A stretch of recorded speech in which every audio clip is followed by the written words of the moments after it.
Olá pessoal, tudo bem com vocês? Vamos agora para a nossa segunda aula do nosso curso de Física Básica 1.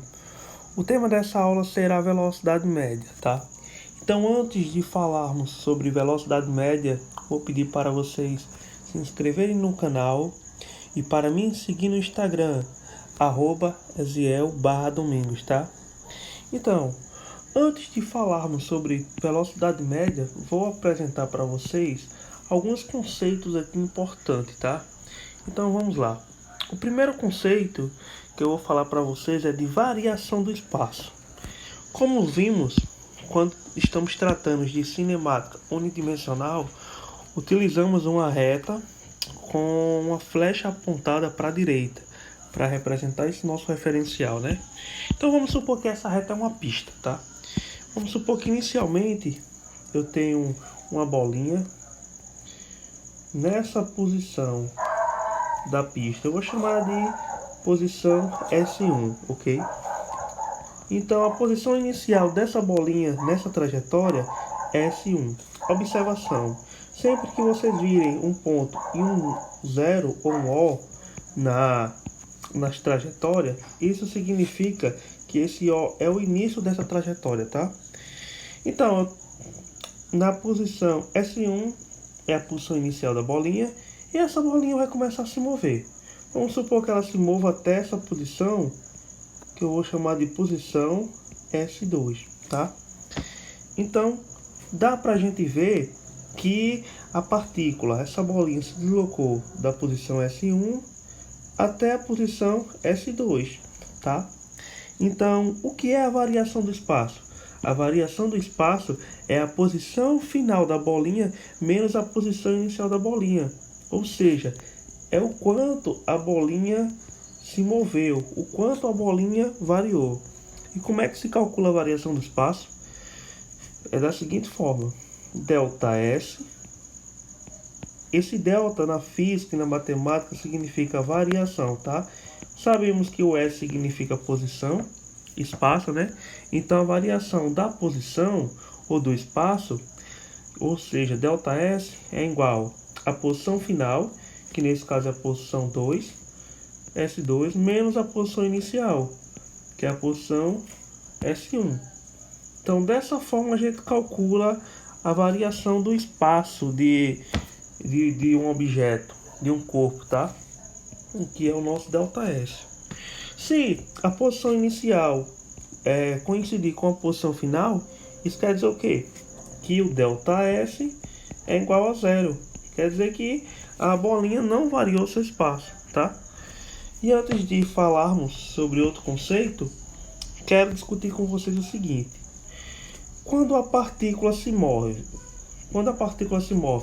no mesmo sentido da trajetória, o que é que acontece?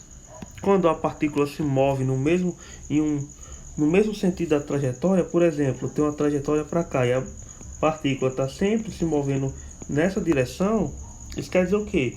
Que a minha variação do espaço é sempre positiva, ou seja, o meu ΔS no caso, é maior que zero. Isso quer dizer o quê? Que é positivo, tá?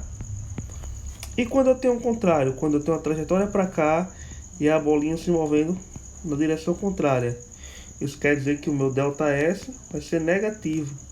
Por quê? A posição final é menor que a posição inicial. Ou seja, a minha distância a minha variação do espaço é negativa. Beleza?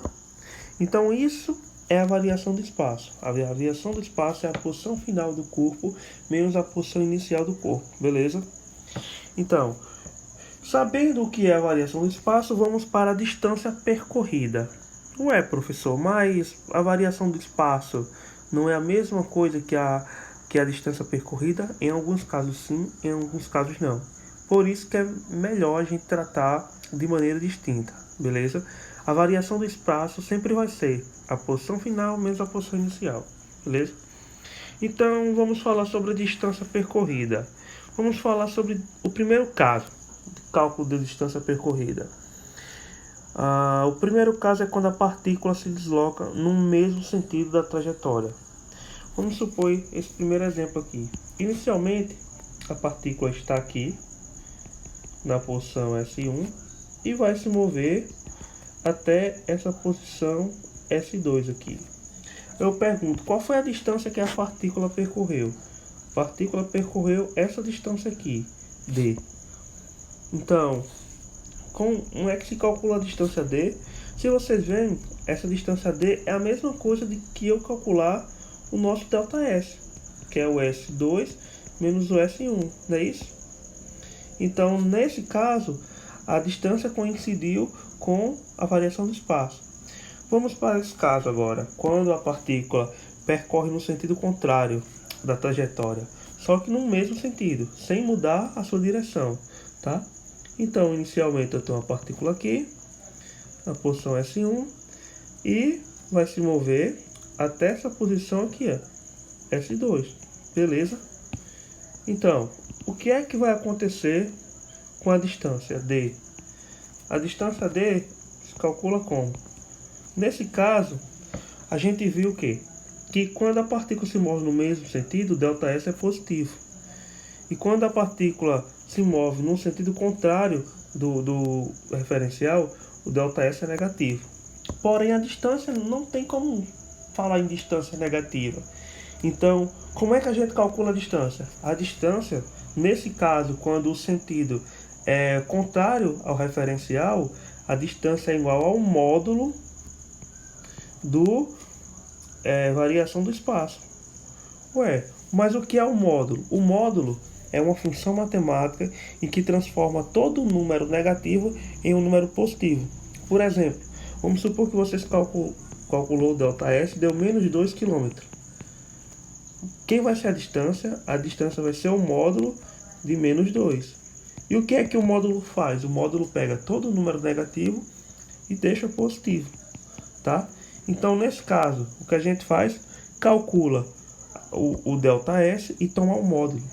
Ué, se nesse primeiro caso o ΔS é sempre positivo e nesse segundo caso o ΔS é negativo, então a gente diz que a distância percorrida é a mesma coisa que o módulo da variação do espaço, sempre. Se for positivo, se o ΔS for positivo, a distância é positiva. Se o ΔS é negativo, toma um módulo e a distância fica positiva, beleza? Vamos para o segundo caso. O que é que acontece quando a partícula inverte o seu movimento? O sentido do seu movimento. Então vamos supor, inicialmente eu tenho uma partícula aqui e ela vai se mover até aqui, beleza? Então, qual é a distância percorrida inicialmente? É essa distância aqui, a D, né? E eu vou dizer que nesse caso, como é no mesmo sentido da trajetória, a gente tem que o D é igual ao ΔS. Vou tomar o módulo, né? Que é a mesma coisa. Se for positivo, fica positivo, né? É o ΔS de ida, né? Mas vamos supor que quando chega aqui, a partícula vai voltar. Vai estar aqui e ela vai voltar até aqui. Beleza? Logo, ela vai percorrer mais uma distância. E essa distância vai ser o ΔS, módulo de ΔS, de volta, tá? Chamar esse D1 e D2. Logo, quanto vai ser a distância total? Vai ser a distância D1 mais a distância D2, não é isso? Porque é a distância de ida mais a distância de volta. E quanto é que dessa distância D total? Vai ser o ΔS, o módulo de ΔS de ida mais o módulo de ΔS de volta, tá? Então é só a gente somar a distância de ida com a distância de volta, beleza? Então, falamos sobre o conceito de variação de espaço e distância percorrida. Sabendo isso, vamos falar sobre o tema da nossa aula, que é a velocidade média, tá? Então, vamos supor o seguinte, que eu tenho um carrinho percorrendo em um trajeto, e vamos supor que inicialmente, quando eu estou com um relógio, um cronômetro, quando eu tiver com um cronômetro, por exemplo, marcando 6 horas, um relógio normal, esse relógio estiver marcando 6 horas, esse meu carrinho vai estar no quilômetro 10, em uma rodovia, beleza? Então o meu carrinho vai começar a se mover com a velocidade nessa direção, E quando ele chegar no quilômetro 90, o meu relógio vai estar marcando 8 horas. Beleza? Então esse carrinho está se movendo, está se deslocando, né? E vamos analisar o seguinte. Primeira coisa que vamos analisar é a sua variação de posição, o ΔS. Como é que se calcula o ΔS? É o S2 menos o S1. O S2 é a posição final, que nesse caso é 90, menos o S1, que é a posição inicial, que nesse caso é 10. Então, isso quer dizer que o nosso ΔS é igual a 90 menos 10, 80 km. Ou seja, a variação de espaço foi 80 km. Vamos agora calcular o intervalo de tempo que esse carrinho durou para deslocar. Então vamos lá. ΔT é o que? T2 menos T1, né? T2 é 8 horas menos T1 é 6 horas. E isso é igual ΔT, que é igual 8 menos 6, 2 horas. Ou seja, isso quer dizer o quê? Que em 2 horas o nosso carrinho percorreu 80 km. Ué, então aqui eu posso dizer o seguinte, que eu tenho uma variação de posição com relação ao tempo. Que a minha posição, o carrinho está se deslocando, está variando a sua posição e está durando um certo intervalo de tempo, né? E eu pergunto a vocês, qual é a taxa de variação de distância com relação ao tempo? Que grandeza é essa que mede o quanto você está se deslocando em um certo intervalo de tempo? Essa grandeza é o que a gente chama de velocidade média. Ou seja, a velocidade média mede a variação da posição com relação ao tempo. Mede o quanto de posição você percorre em um certo intervalo de tempo, tá? Então, como é que se calcula a velocidade média, que é representada pelo Vm? É o ΔS dividido pelo ΔT. Ou seja, ΔS é S2 menos S1, que é a posição final menos a posição inicial, e ΔT é o T2 menos o T1, que é o tempo final menos o tempo inicial. E essa fórmula, essa equação, nos diz o quê? A taxa de variação da posição com relação ao tempo. Diz o quanto veloz é o nosso carro. Lembrando, existe outro tipo de velocidade que a gente vai falar, que é a velocidade escalar. A velocidade média calcula apenas uma média da velocidade. Vamos supor que eu tenho um trecho de 100 km. Nos primeiros 50 km a velocidade média pode ser 20. No segundo trecho, nos 50 últimos quilômetros, a velocidade pode ser 80 km por hora. Nesse caso, a velocidade média calcula a média dessas velocidades. Entendeu? Mas existe uma velocidade, que é a velocidade escalar instantânea, que calcula a velocidade em um certo instante. A gente vai falar sobre isso. Até o momento, lembre que a velocidade média de um carro mede a variação da posição com relação ao tempo e é ΔS dividido por ΔT, beleza? Quando a gente se fala em grandezas da física, por exemplo, velocidade, é bom a gente falar das unidades de medida das grandezas físicas. E vamos falar um pouco das unidades de medida da velocidade, tá? Vamos falar um pouco sobre essas unidades de medida. Então, eu vou escrever o V entre colchetes para dizer que eu estou querendo falar da unidade de medida da velocidade média. A unidade de medida da velocidade média é a unidade da variação de posição dividido pela unidade da variação pelo tempo, tá? Qual é a unidade de medida que a gente usa para posição, gente? Metros, quilômetros, centímetros, né? O mais usual é o quilômetro, tá? Dividido, qual é a unidade de medida para o tempo? Horas, né?